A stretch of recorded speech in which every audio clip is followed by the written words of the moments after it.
Good evening, ladies and gentlemen. Welcome back to the Woolen Comedy Club presents the Hickory, the Drunk, and Under Quarantine show. It's been another wild week in the world of quarantine. We don't know if we're quarantined or not anymore, to be honest. It's up in the air. But we have a very good show planned for you. As always, my beautiful co-hosts are with me. And tonight we have Mr. Daniel Gilbert on. Very excited to catch up with him, see how he's been doing. And without further ado, we'll keep the show on the road. I would like to introduce to you our first performer, my original co-host, the founder of the Woolen Comedy Club, the only comedy club in Vermont accessible by snowmobile year-round. Please welcome to the stage, Mr. Collen Doyle. Good evening, everyone. Hope everybody's doing well. Over 100 days quarantine now. I'm wondering how the cops are doing, you know? A lot of cops around the country. Seems like one of the mantras right now is defund the police, you know? And if this all goes according to plan, I think some of the police are going to have to start looking for like a side hustle. You know, some of the old policing won't be paying the bills, so they're going to need a side hustle. Like Uber might be a wonderful side hustle for them. Cops could just use their police cruisers. We could start a new thing called like Uber like Pro. And that is you just get in the back of a police cruiser and the cops drive you wherever you want to go. You know, we could have like couple different packages, extra $20. You get to turn the siren on. You know? Maybe it's called Uber Cop. Look at that. I think everybody probably, not everyone probably feels like defund the police, but I think a lot of people do. I think a lot of people are scared of the police, you know? You know, just any type of kind of like police is like this big thing, right? You know, like I've been thinking a lot like about like after 9/11, we had like TSA became like super like, you know, funded. And then it became like take your shoes off when you walk through the airport. Like the take your shoes off was like the 9/11's version of like the mask today, you know? And like everybody just like adopted that. Now we all just like take our shoes off in America. Nobody else in the world's taking their shoes off. But we take our shoes off, we take our things, we take our wallet out, we get patted, we get cavity searched. And I'm going to tell you right now, like, I don't know if the TSA are cops or what they are, or the military or, you know, these people in uniform. They're scary, man. Like, I worry when I travel. If I travel alone, like I kind of feel like I'm doomed to just disappear while traveling. Like, it's really good to travel with a woman. I think it's like have a girlfriend or something like that helps you out a lot because it just legitimizes like the cause, you know. I was trying to come back from the Bahamas and I had a layover in Miami International, and like they took me aside, they patted me down, they searched me again. Then this guy was like, searched him, sir, he's clean. And I heard over the radio, search him again. And like they asked me, they're like, what were you doing in the Bahamas? I'm like, I was doing the same thing I think everyone does, like laying on the beach and swimming mostly. And they were bringing me in to actually give me like a full search. And I turned to my girlfriend at the time. I was like, this is crazy. And they were like, oh, who's she? I was like, that's my girlfriend. And they were like, oh, you were with a girl? Oh, I'm sorry. Oh, just please come on in. It's like no single man would ever want to travel. It's like you just know that that's not something you would do. And I got to be careful because if I ever did something illegal, it'd be really easy for people to identify me. You know, people would just be like, what did the person look like? They'd be like, it kind of looked like Tom Cruise. I don't know. Like Tom Cruise came in, robbed the place, left, you know. Because it's true. Like, I look like if Tom Cruise, instead of being a successful actor, decided to be an unsuccessful actor. It's kind of my look. I feel like it's funny too right now because there's gonna be so many people who like need employment, and I know there's a lot of people who are like really big tattoo people. I'm not like a big tattoo person. I don't have any tattoos. I just not that I kind of like them or dislike them. Kind of indifferent. But I think it is funny that like certainly like certain places in the country have gotten way more tattoos than other. Like New York, Brooklyn, it's like the last like just like 10, 15 years. I don't know what it's been. People have gone like tattoo crazy. And it's funny because now it's like you can actually see, like you can tell when people are from like New York or not. Like the other day I saw someone who was just like completely tatted up. They're like in Vermont. I'm like, I'm assuming you're probably from Brooklyn. Like, yeah. And then like sure enough getting the like New York plates, you know. But I don't know. I mean, like I think that it's funny because now like I think like there's things are like trends, you know, like I think in the 80s people got bad haircuts and stuff like that. Like now people are kind of getting stupid tattoos. And I think like in the future, people look back at that and be like, oh, that was probably dumb of me to do that. But like, it depends where you get tattooed. Like I saw a lot of models were encouraged to get tattoos over the last few years. And then the face tattoos became really popular. So all the models in New York started tattooing their faces as well. And I just, when the model train runs out and Calvin Klein's like, actually the new sexy is no tattoos, people are gonna be like, but I literally just got my whole face tattooed. Like, you're about 6 months late on that. So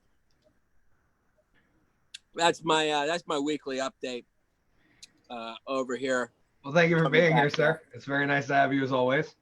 Great to be here as always. We appreciate you reporting live from the streets of Bridgewater.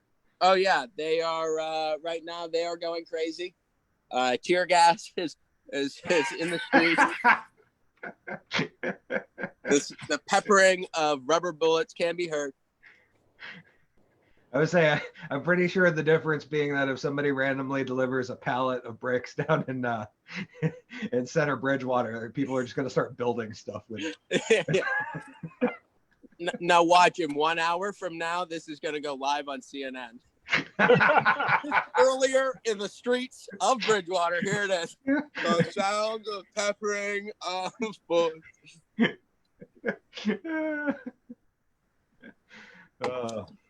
Well, I suppose I should introduce our next performer. I'd say let's move it on. I'm going to introduce our next performer, is also our other host or performer of the show. Excuse me, I'm just getting this live from CNN now. Ladies and gentlemen, our next performer has been known to bewilder the masses, amaze women and children. Without further ado, we bring to you Hickory, the drunken underwoman.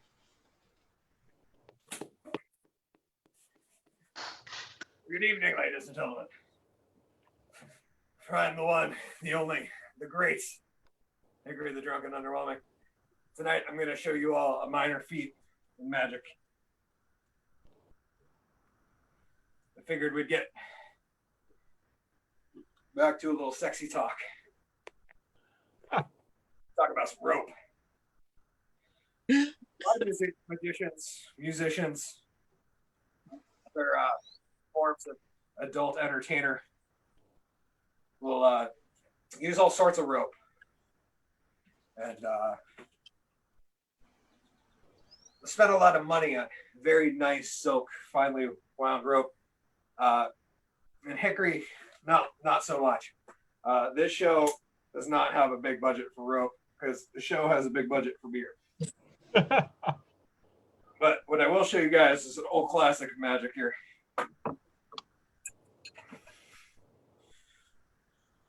You want to cut your piece of rope roughly in half. And you're never going to get it right. It's, just rough-ish. But we're going to do, I'm going to show you something my Uncle Pop taught me, which kind of a mind fuck when you have an uncle named Pop. Just glad my Pops wasn't my uncle. But basically, you're going to go in, around, and through, and then through, around, and in, and pull tight. And then you're going to go back, through and around the way you went in, around, and through. Then you're going to go over and under the same way you went under and over. Pull tight. So you'll have that. One piece of rope with what we refer to as the Mongolian pop knot.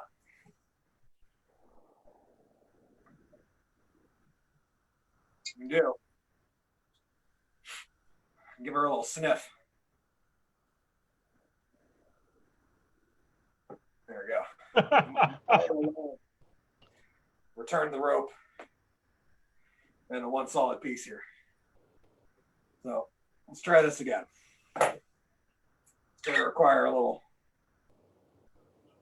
more ammo for the second portion here. So now I will show you guys that once more, but better. Now, this part is for those of you who were not paying attention during the first section, which I'll assume will be most of you because nobody takes a magician seriously.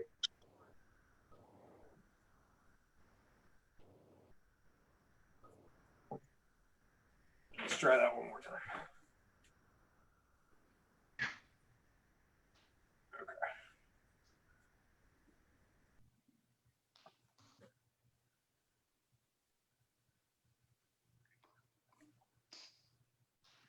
I'll tell you guys, the hardest part about this is lining up.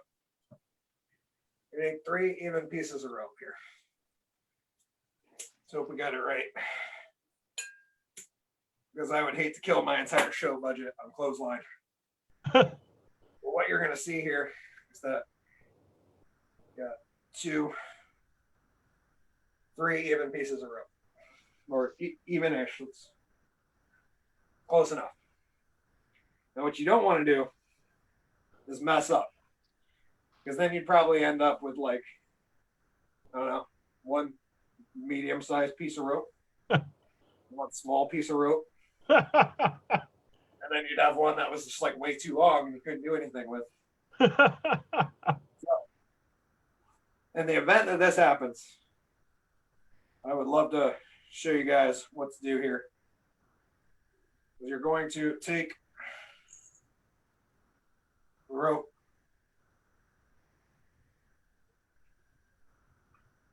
so the back of the pants. Now, this is the important part. Now, we're going to need a magic word. Any of you guys out there have a favorite magic word that you really enjoy? Stop.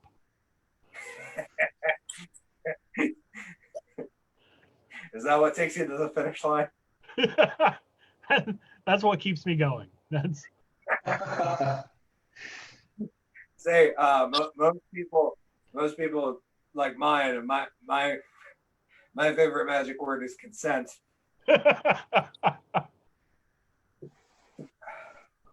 But stop. That will work as long as it's not abracadabra.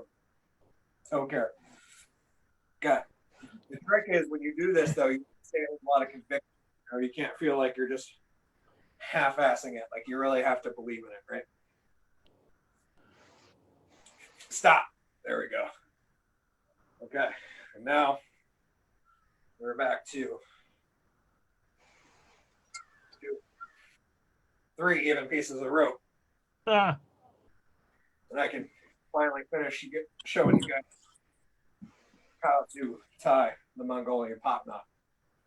So as I said earlier, before people thought they were going to learn something, go over, around, you go through, over, and around.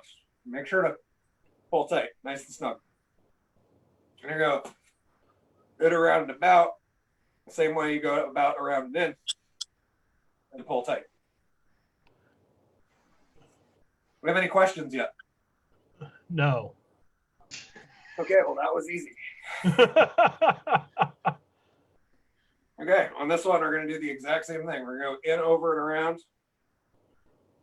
through, pull tight, over, around, and in, pull tight. Oh, my beautiful. Hey. Not on Hickory's magic wand. My show tiger is getting awfully excited with all this rope laying around. Hey. Yeah. Go back in the other room and eat 6 points like a show tiger. Okay. There we go. One long piece of rope. Magically fixed. Last part of this trick is that it's going to require something very important to Hickory.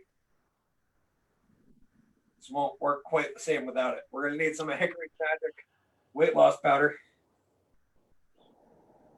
You need to have an empty glass. Oh.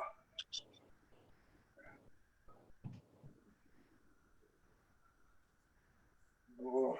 There. Right there. Oh, God, now this nostril feels lonely.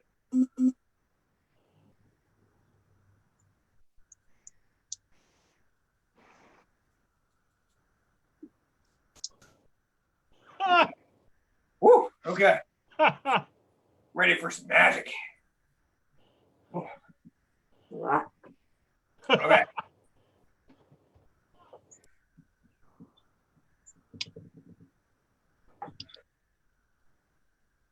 Oh. Poof. What we are left with. One long, full piece of rope. Thank you, ladies and gentlemen. I, the one, the only, Hickory the Drunken Underwhelming. And we'll see you fine folks next week.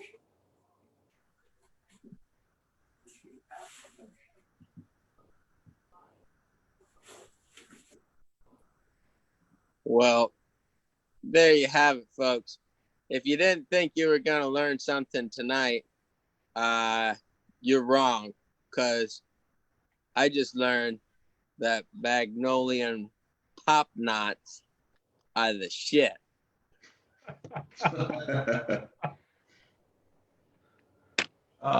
Thank you very much, guys. That was and Hickory, thank you for a very uplifting performance over there. Uplifting. I would like to take this opportunity to introduce our next performer. Great co-host, a good friend of ours down in Rutland, surviving all the craziness.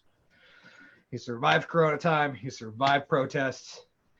And he is doing, he's making us all proud down there and holding it together. So I'd like to introduce a good friend of mine. My one of two favorite co-hosts that I have. Welcoming to our spotlight stage next. Welcome, Mr. G.W. Foley. Yes. Hello. It is I, G.W. Foley, and it is my third week here, still not wearing pants. I tried showing the guys earlier, and I moved my camera down so you could see the fact that I wasn't wearing pants. And then I realized my legs are pasty white. It was like staring at the sun in the screen. Like, does anyone remember the movie Powder? With the albino with the magical powers? That's my legs right now. Like, they could bring a deer back to life. That's my milky creamy thighs right there. Oh man, it's been a trying time. I finally bit the bullet and decided to get a haircut. Turns out I had to wait a week and a half to get one. So coming up Thursday, I finally get a haircut. So no more bushy beard for me, guys. Starting next Monday, I'll be clean-ish shaven. Which, there's a lot of memories in this thing. There's a lot of melted cheese, a lot of yogurt that just kind of smeared in and created kind of like a yogurt walk. There's a lot of memories that I've made in the past 4 months of not being able to get a haircut, and I don't know. I don't know how I'm gonna look through this as a different man, and I don't know on the other side how I'm going to turn out.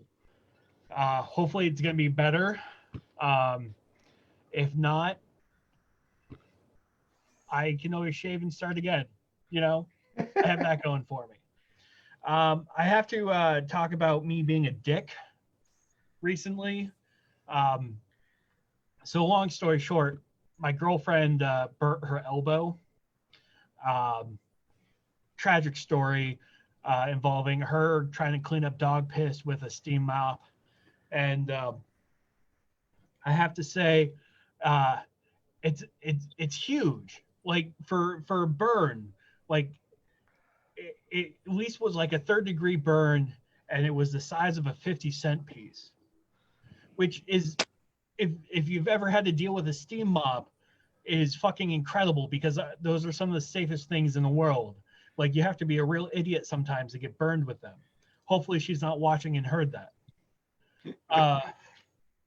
But I found a new game, and this is the part where I'm being a dick, is the new game is I'll go up when she's talking and touch the burn. Yeah. And it's one of those things where, like, she'll be in mid-sentence talking about something important, like, oh, you have to take the dog for a walk because he hasn't been outside all day, or blah, blah, blah. I don't know. I don't really pay attention. And all of a sudden, I'll reach over and she'll squeal every time I touch her, like being like a stuffed pig, like, and be like, blah, blah, blah, ah! And it's the best game in the world. And especially since she can't do it back. I don't really have a punchline for this other than I get it. I'm an asshole. I realized the other day that I don't mind working from home because I was talking with my boss the other day, and in the middle of the conversation, I just farted, and it was a silent but deadly, which is great. But like, I wouldn't be able to do that in an office place. Like, I would get called out instantly, especially when you're in the smallest 7x7 office. Like here, who cares? My dog enjoys them. Like, he'll stroll around and like, oh my God, daddy farted. Yay. Like that's it. There's no more to that. And that's my time, and that's been my week. So let's turn it back to Hickory and the fellas. Oh, G-Dubs, thank you for being with us yet again, my friend. Absolutely, man. I had to take my glasses off because like the side was reflecting on my green screen and they were disappearing. I'm like, what the fuck? Like, they're disappearing. This is messing me up, man. I thought you were going to say it was something about you being so hot that you had to take the glasses off so you could keep focused during your set. Well, that's part of it. But I've also noticed, like, when I'm looking at the camera and I can see my reflection and I can see like everything in my glasses. I'm like, where the fuck are my pupils? I look like little orphan Annie right now. Like, yeah, see, if I do this right here, all you can see is like my computer screen, not my eyes. It's fucked up, man. Oh, the miracles of green screens.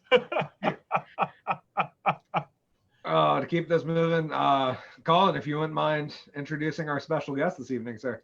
Yes, our next performer has a weekly show that you can check out online and on Instagram.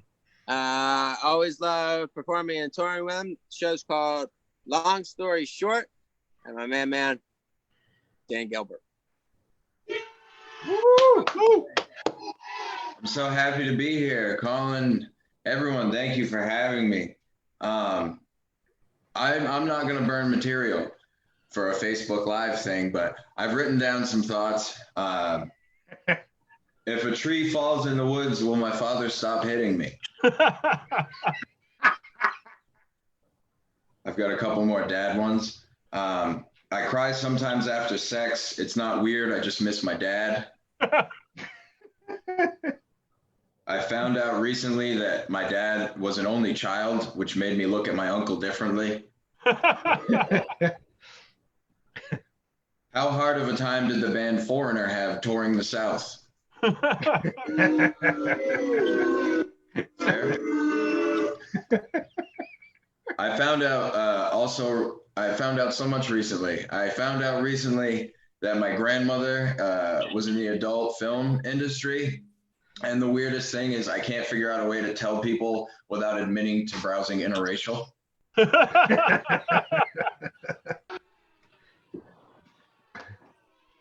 I like to do cocaine at the library so I can read between the lines. It's actually my favorite one. It's Pride Month. Pride Month is great. I support all of that. It's nice to see the gay flag, you know, the rainbow, as opposed to the straight flag, which is just an unwarranted dick pic.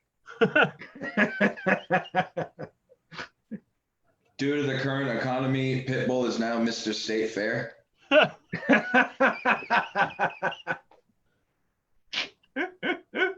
As a kid, the party's over when the parents come home. As an adult, the party's over when an acoustic guitar is taken out. Stumbled over my words on that one, boys. I went to community college, which is kind of sad. I got invited to a party at my community college, and like you go to universities and it's just alcohol and fun and cute girls, and community college parties are a bunch of 40-year-old women sitting around playing Guess Why My Husband Left.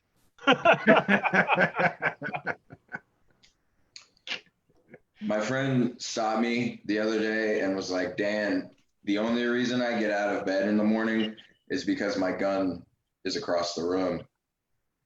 The guy talks like he's never heard of a nightstand. If you put a woman down the flight of stairs, is it considered a stepchild?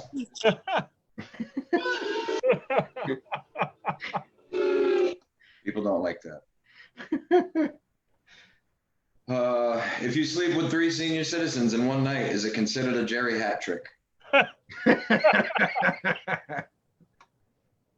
threw a camouflage party recently. Not sure if anyone showed up.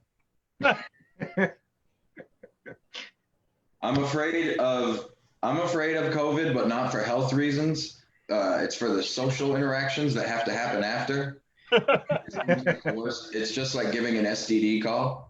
So anyone that you've been around, you just have to be like, yeah, you should probably get tested. And they know that you were doing something you shouldn't have been.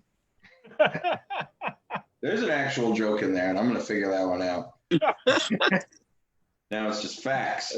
My girlfriend and I, due to COVID, have been spending a lot of time together, so that sucks. Tattoo shops just opened up. I want to get another tattoo. I feel like a lot of people have meaning to their tattoo. Like they'll have like a wolf, and it'll be like, oh, it's a lone wolf. It represents the fact that I didn't have anybody growing up, had to raise myself, came up on my bootstraps, lone wolf.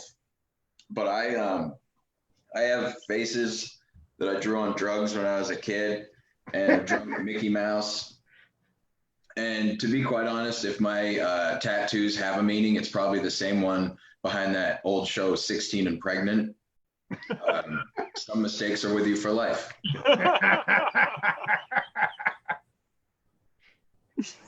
Man, I thought I had like one more, but I don't. That's my time. Oh, welcome to the show, good sir. It's good to have you. Thank you so much.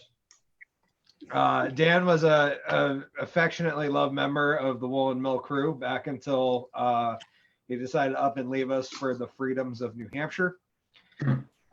He now resides 12 minutes from the beach. Yes. Yeah, so I mean, we're no longer friends. He's Yeah, fuck that guy. it's like living out west, man. It's like, do I want to go to the beach or do I want to go skiing? But, well, I guess it's not really like the West. You can't really do both of those things the same day here. And no, I like where we're going with this. Boo this man. Boo. Dan Gilbert sucks. Hey, welcome to the program, Dan. I don't know if you've been watching. You suck so far on this show. Brutal. No, it's good. It's good to have you here, Dan. It's great to see you. I've missed you, buddy. I miss you too. I'm so excited to be shit talked for the past 5 minutes. No, it's wonderful. You know, I just wanted to say to GW when he goes in to get his whatever they're gonna do to that. I guess you call it a beard at the hairdresser, just to tell him not to do what they did to Dan. Oh my God. Yeah, I don't need to look like a cop. Sometimes, you know, when you go to the hairdresser and you show them a picture and you're like, I want to look like this famous actor or model or something. Just do that with Dan. Be like, this is, if you can make me look like opposite of this.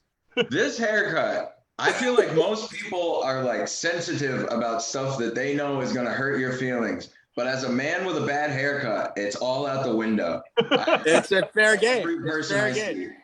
Well, I've tell had me, what enough was of it them, like man. being at the bombing of Pearl Harbor? God damn it. You know what the worst part is? Is they made it come to a point. Nobody even told me that till yesterday. I've been walking around town all week.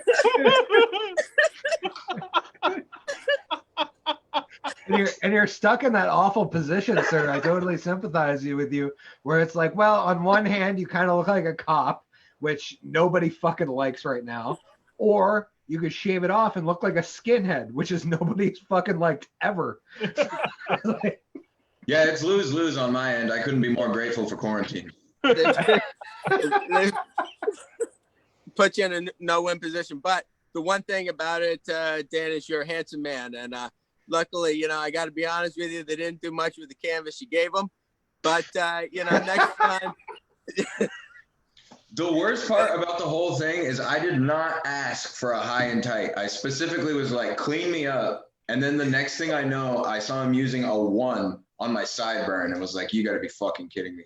And then at the end of the haircut, he was like, oh, I never do high and tights. And I was like, then why? Then why would you choose now to do it? It sucks, man. Got to be honest with you, you're the first time I've actually tried this. And, well, we'll see how See, now I won't continue. It literally felt like I had wronged him or something, and this was like a sly payback. Well, the problem is when you get a bad haircut, you kind of have to sit there and you look at it. And I always tip my stylist well, but the tip really should be in reflection of how you've done as a job. And when you've gone in, you've asked for something, then they just butch it to hell and you look like shit. And then you sit there and you go, I'm supposed to pay money now for you to make me look like more shit than I did when I came in here. Well, the worst part is too, is you know that it's bad while it's happening. But if I get angry, then he's going to make it worse. It's a total power position, a hair cutter, a hairstylist, a barber. Yeah.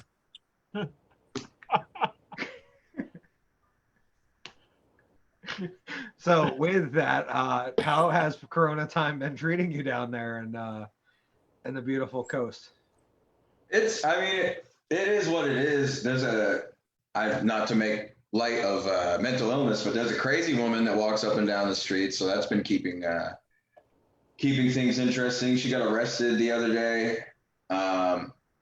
She literally at one point, she got pulled over by the cop. She just walks up and down and screams, but she was like, what the fuck are you going to do? But she yelled that at a cop, so she just got arrested. It's like he's going to do that. Like, that's exactly what's going to happen. Well, given everything that's happening in the world, it could have been a lot worse. Turns out it wasn't a rhetorical question.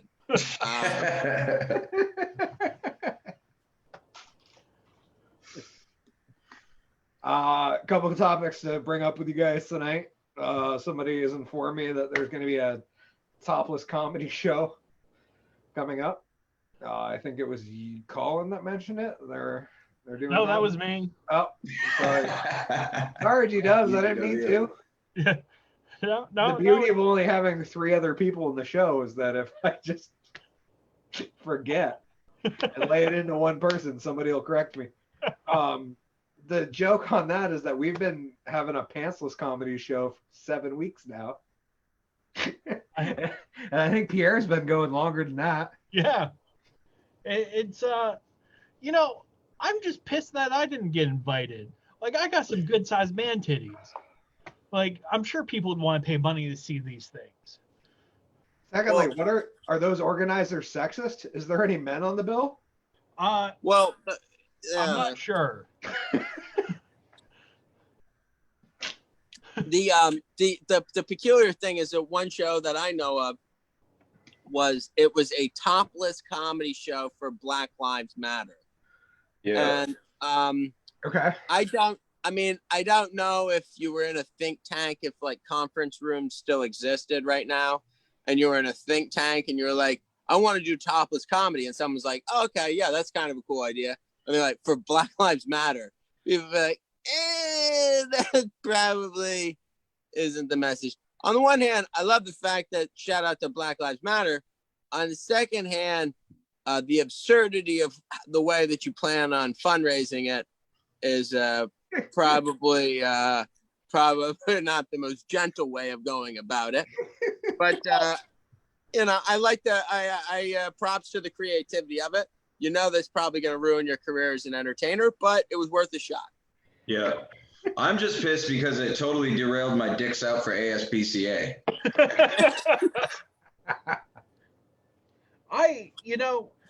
I want to commend them for doing topless comedy, because everyone needs a hook when their comedy is terrible. So this is perfect, and this is a great way to get stupid white guys involved in comedy. It's like, oh, I'm gonna see some titties. Yeah, it's about time we get stupid white guys involved in comedy again. You know? Hey, that's my demographic. It is a completely underheard voice in America.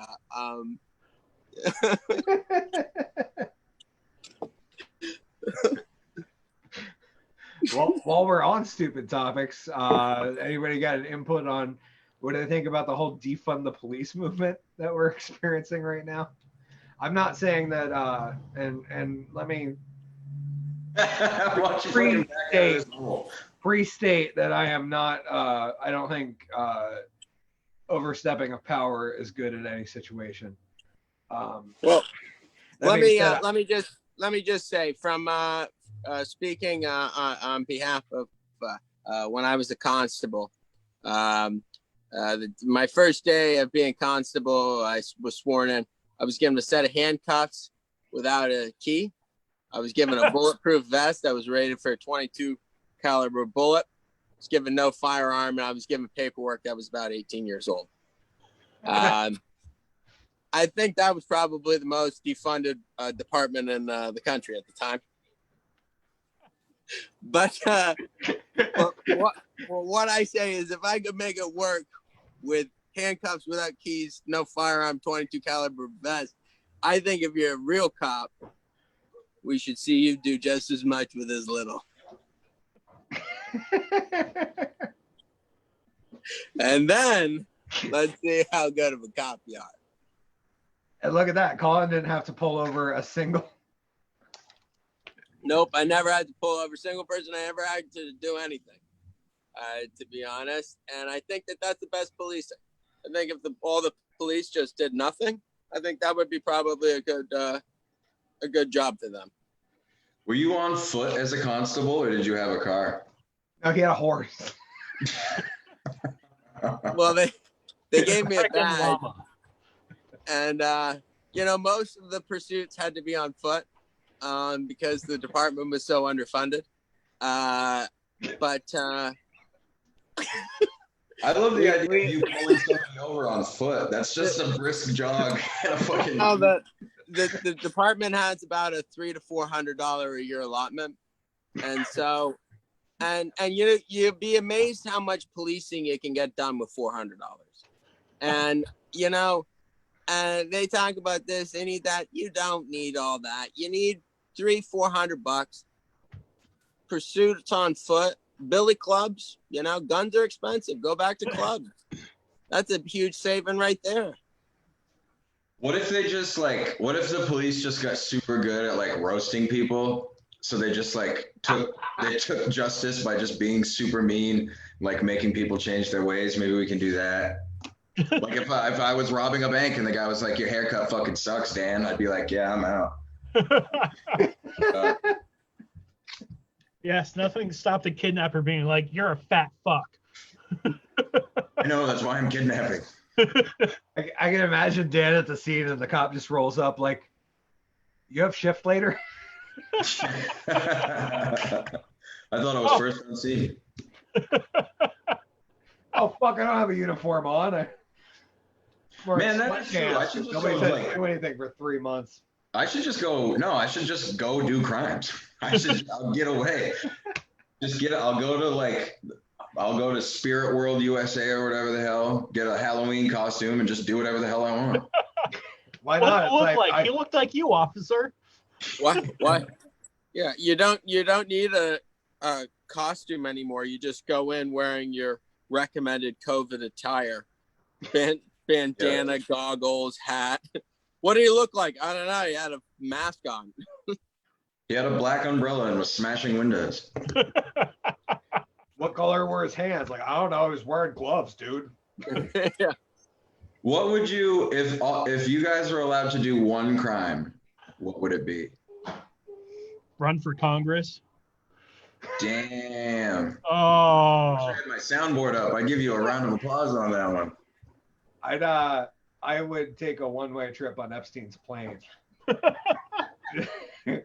well, in my defense, That's what that one in is. my defense, I just want to see what's going on down there, man. Oh, it's investigative journalism. That has Bring your own lasted camera with you. 40 years. But I mean, well, the upside is if you're on a private island, like, and you get down there and realize you don't like what's going on, like, there's not a whole lot of police or anything to stop you. So I guess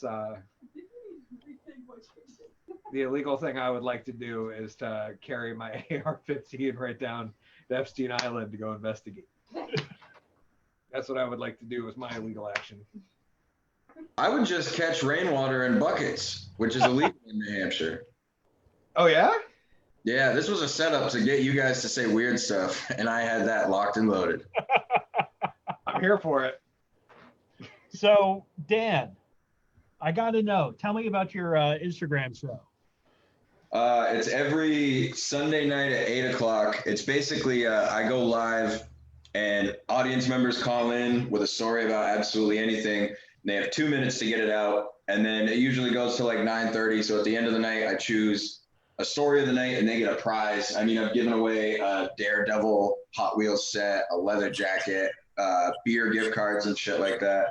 But the things that people admit to, unprompted, are absolutely wild, to the point that I've had to be like, there's a statute of limitations on stuff, and I'm gonna like be accused of soft snitching for stories out here. There was 2 weeks ago, a girl called in with a story about one of her friends, like, didn't feel good, went to bed, and woke up with her boyfriend, and she had pooped in her boyfriend's hand in the night.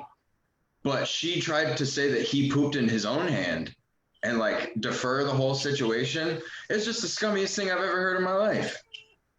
Well, I mean, the thing is that's a classic bait and switch, because you just sit there and you say, well, you wake up first of all and you act shocked. What? You shit in your own hand? You disgusting son of a bitch, you. Then from there, you gotta, If I woke up and I thought I even had the inkling that I shit in my own hand, I'd be horrified. Oh, yeah. And that's just a total gaslight on her part. No, it's a gaslight, but it works. Well, yeah, it usually does. Yeah. What she should have done was the old like shaving trick where she got a feather and tickled her boyfriend's nose with the hand of shit, so he just smacked her in the face with it. Classic comedy. It's a classic. Exactly. That's comedy gold right there. I need a banana peel and a feather. And a handful of corn. Nasty. God damn it. We've had some wonderful conversations so far in this episode. Just to recap, we've talked about defunding the police. We've talked about Corona time in New Hampshire. We've talked about topless comedy. We've talked about how Dan has a wonderful cop haircut. The one thing we haven't reached on yet is G-Dubs, you used the term earlier in the show, yogurt lock. I just want to bring that up because that's too good not to talk about for a second. Yeah, it's like, like when you're eating yogurt and it just gets stuck in your beard and mustache. Because I would if I could grow a good beard, I suppose, but apparently I eat like a fucking infant and just I don't have a beard, and when I eat yogurt, I don't have yogurt on my face. So something's getting lost on you. It's a lifestyle change, Dan. It's once the beard it's the small things in life. I don't have to shave. I don't have to have the spoon actually get to my mouth. It can just kind of land in the relative area. Yeah. Might be a little beard, might be a little mouth. I don't know. Doesn't everyone eat with a bib? Yeah, exactly. Yeah. I know that I cannot perform any activity, eating or drinking, without getting it all over me. I know this because white linen is one of my favorite fabrics to wear. And that's just living testimony of like, apparently I can't drink a cup of coffee without getting it down the front of my shirt. I have not learned that skill yet. Has anybody though? No.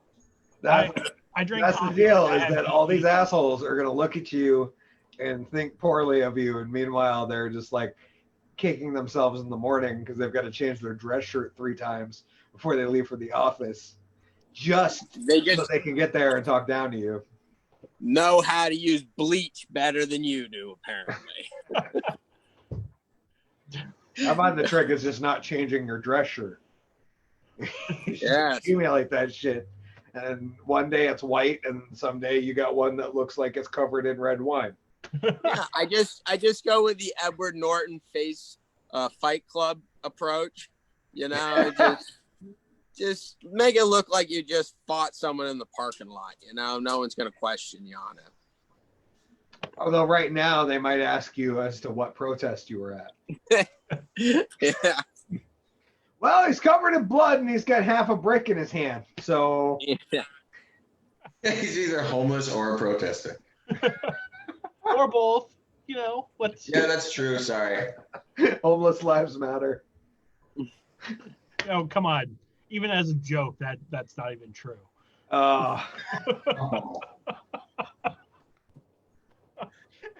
Here I was thinking I was going to have the most tasteless joke of the show. Yeah. There it is. The homeless community just goes, we're going to let you have your moment. Y'all are housed and fed. We're just going to pass on this one, but we'll get there.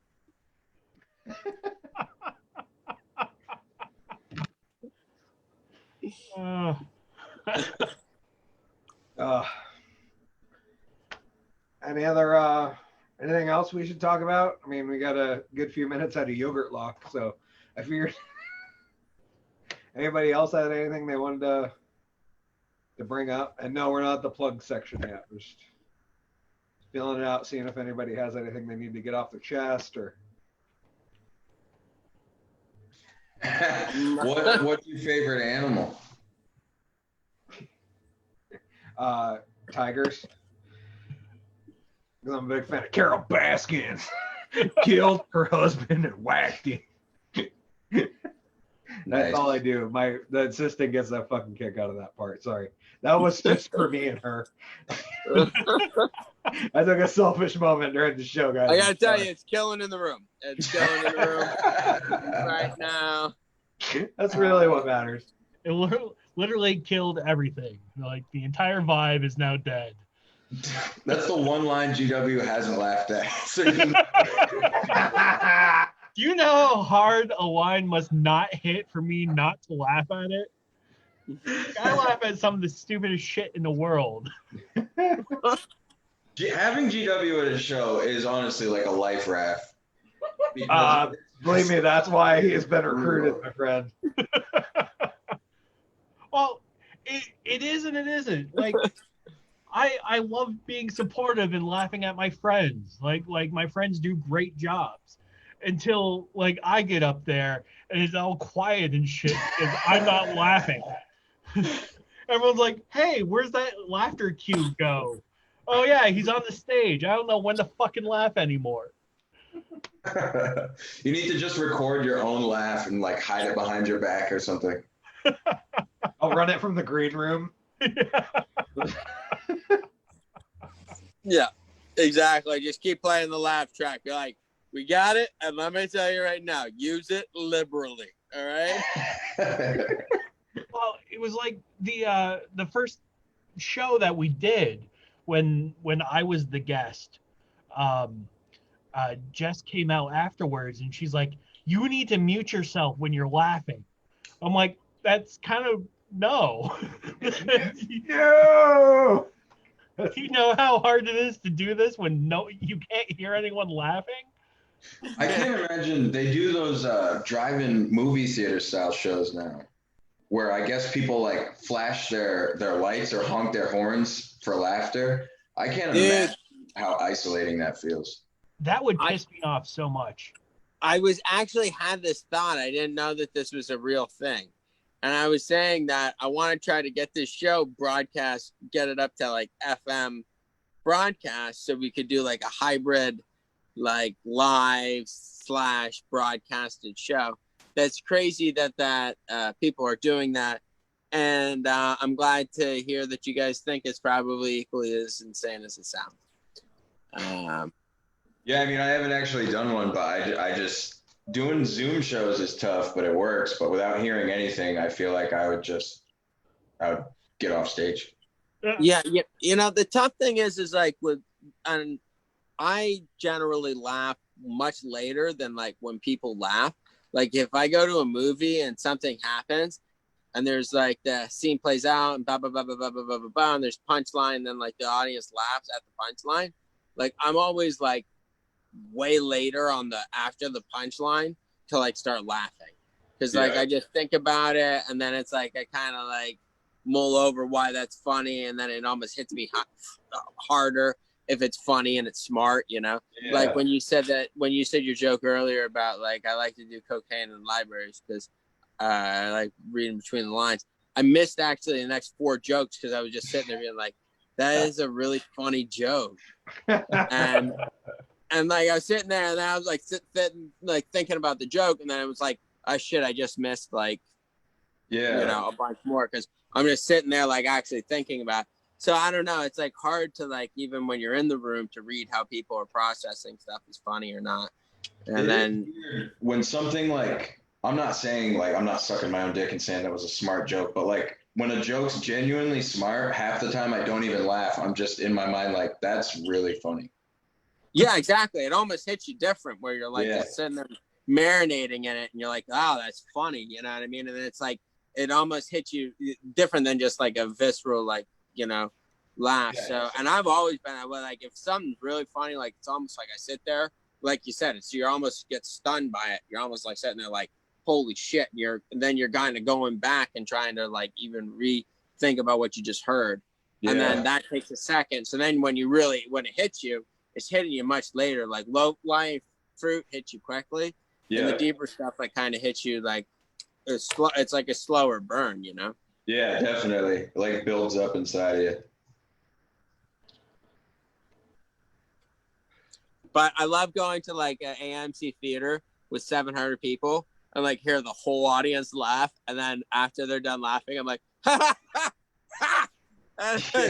You guys see how he came down, and I was fucking hilarious. That was good. I don't know. It's like Colin's doing the impersonation of Robert De Niro's character in Cape Fear when he's in the movie theater. Sir, can you keep it quiet? This is a sad scene. Do you know how many times? That's the other thing too. Is I laugh at shit that's really dark and sad, And when everyone else will be saying something, they'll say something and the ball will drop. And it'll be like the most depressing thing. And I'll start laughing. And everyone will look at me like, you psychotic. And, you know, and you're like, it's so dark and it's so insane that you can't help but laugh. Like, it's like, I don't know. There's a crossroad there where it's like either like you either have to accept it as humor or, you know, or not. It's I don't know. It's you know. I wholeheartedly agree with you, Colin. I find that my beautiful assistant will laugh harder to a true crime podcast than she will to a comedy movie. But like we're both that we have that like weird macabre sense of humor where it's like, oh, this guy got an animal incinerator?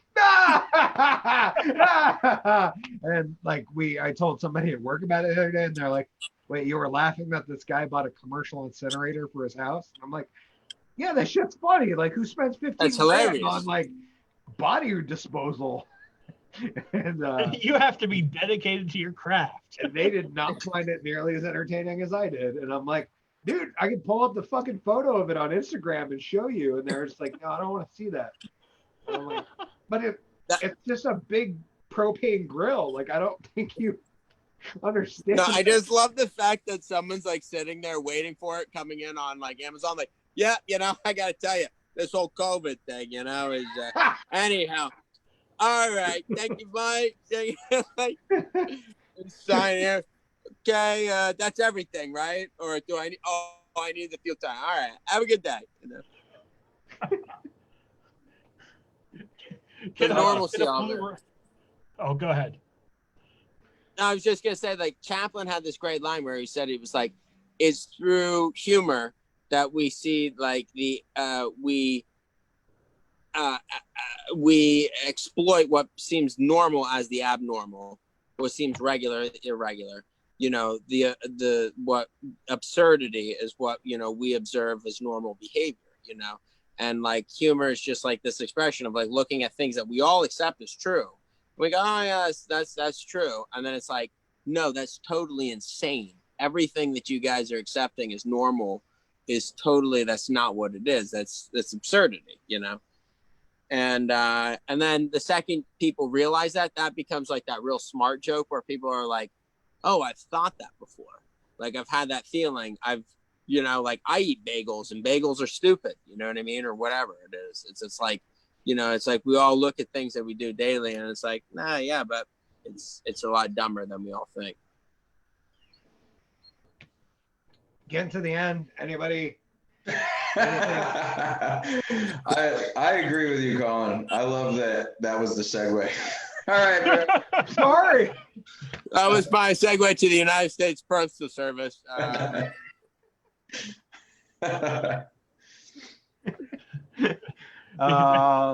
it off with closing statements. Anybody?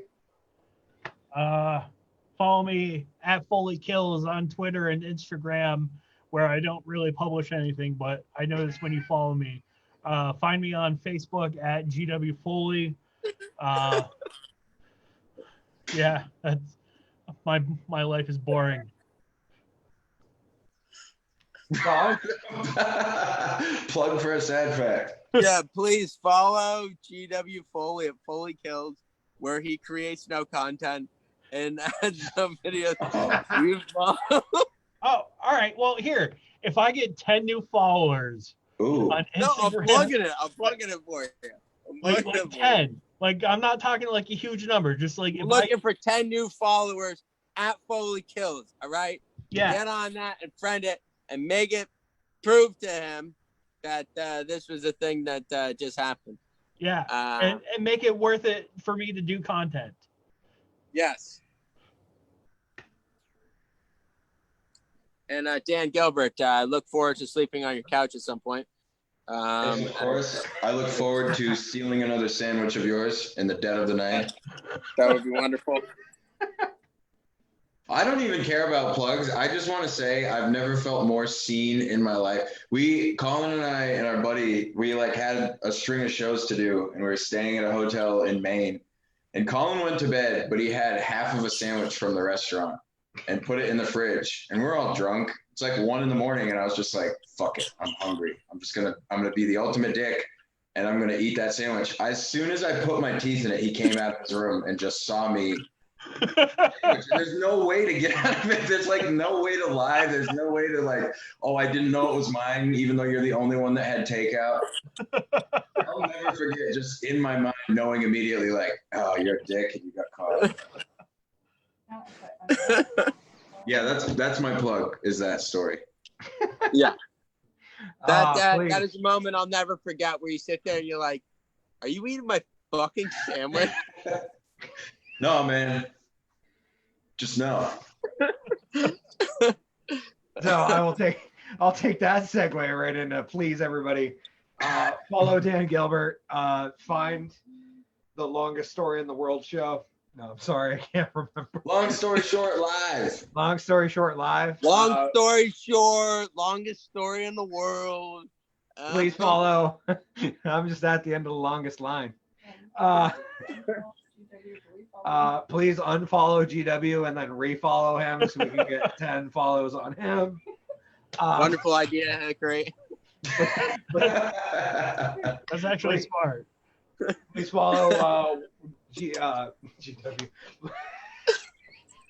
Please follow the Woolen Comedy Club and Collen Doyle. Please follow me at Hickory TDAU on Facebook, also known as Hickory the Drunk and Underwhelming, where I will not let you guys down with my content. I am both drunk and underwhelming regularly. So please follow us on there. And please, everybody, stay safe this week. Make good decisions. Only follow the 6-foot rule. And unless there's a brook laying around, and then just, get in all close, that's fine. We don't care anymore. But please, everybody, please remember to stay drunk, stay underwhelming, stay safe. We'll see you next week. Thank you.